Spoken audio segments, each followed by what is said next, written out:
અંકલેશ્વરના જૂનાપુર ગામના ખેતરમાં લગાવાયેલ ટાવર લાઇનને ભારે એંગલ તૂટીને નીચે પડતા દોડધામ મચી જવા પામી હતી।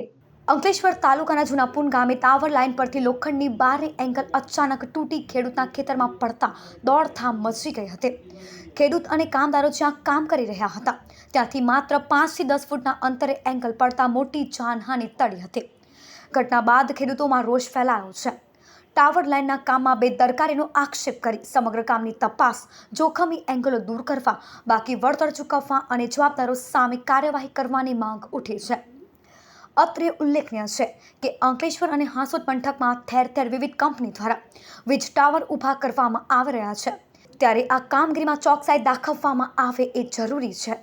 આજરોજ અમે પુનગામ ખાતે એક ખેડૂતને મુલાકાત લીધી છે, ત્યારે એમના ખેતરમાં જે ટાવર લાઇન જબરજસ્તી તરીકે જે સમય નાખવામાં આવી છે, પૂરતું વળતર પણ આપવામાં નથી આવ્યું।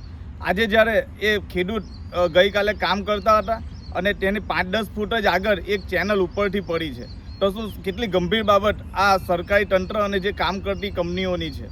પાવર ગ્રીડ કંપની 765 kVની હાઈ ટેન્શન લાઇન છે, જે હજુ તો શરૂ નહીં થઈ અને ત્યાં ગંભીર બેદરકારી આ તંત્રની અને જે કામ કરનાર લોકોની છે। આ મોટી ચેનલ આપ જોઈ શકો છો જે જમીન નીચે છે, અને એ જમીન પાસે જ ખેડૂત 5 થી 10 ફૂટ નજીક કામ કરતા હતા ને ત્યાં પડે છે।